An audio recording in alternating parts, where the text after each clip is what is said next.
একটা হিন্দু মায়ের কোল যদি খালি হয়, তার জন্য হিন্দু মা কষ্ট পাবে, তার স্ত্রী বিধবা হবে, তার বাচ্চারা অনাথ হবে, তাদের বাড়ির ছেলে মেয়েদের চোখের জল পড়বে, পানি পড়বে। এটা কোনো মানুষ দ্বারা এটা কাম্য নয়। একটা মুসলিমদের যদি ক্ষতি হয়, কোনো মুসলিম যদি মারা যায়, ঠিক তার পরিবারটা ততটাই ক্ষতি হবে। বাংলার শিক্ষিত হিন্দু, শিক্ষিত মুসলিম, যাদের পরিচয় হচ্ছে মানুষ, তারা কোনোদিনই চাইবে না বাংলার অশান্তির আগুন জ্বলুক।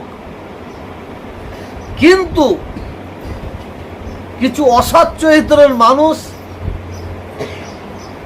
তারা ঘোলা জলে মাছ ধরতে বেরিয়ে পড়েছে।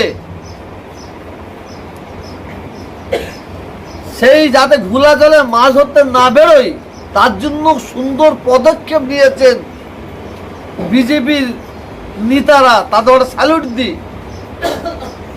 আজকে বাংলার দিকে লক্ষ্য করলে আমি একজন মানুষ হিসাবে আমাকে লজ্জা লাগবে। উচ্চশিক্ষায় শিক্ষিত ছেলে মেয়েরা, যারা জ্ঞানী, যারা বাংলাকে ভালোবাসে, বাংলার মানুষকে ভালোবাসে, তাদেরও লজ্জা লাগবে। আমি লক্ষ্য করে দেখছি চারিদিকে মুসলমান ভাইয়েরা, তারাও একটা আতঙ্কের মধ্যে আছে। ঠিক ততটা আমার হিন্দু ভাইয়েরা, তারাও আতঙ্কের মধ্যে আছে। আমরা হিন্দু মুসলিম, আমরা কেউ আতঙ্কের মধ্যে থাকবো না। আমরা যেভাবে ছিলাম সেইভাবে আছি, সেইভাবে থাকবো। আমি প্রত্যেকের কাছে অনুরোধ করছি, করজোড়ে অনুরোধ করছি, প্রত্যেকটা ধর্মের মানুষ তারা ধর্মের কালচার করবে, ধর্মের কাজ করবে। কোনো ধর্মের প্রতি কেউ না আঘাত দেয়, এটা আমার আপনাদের কাছে আবেদন রইল। কারণ অসৎ চরিত্রের মানুষ, তারা সবসময় চেষ্টা করবে এই বাংলার সম্প্রীতিকে নষ্ট করা, বাংলার ঐক্য ভ্রাতৃত্বকে নষ্ট করা।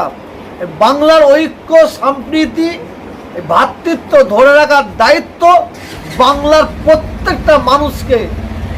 আমি এই বলে আমার বক্তব্য শেষ করলাম।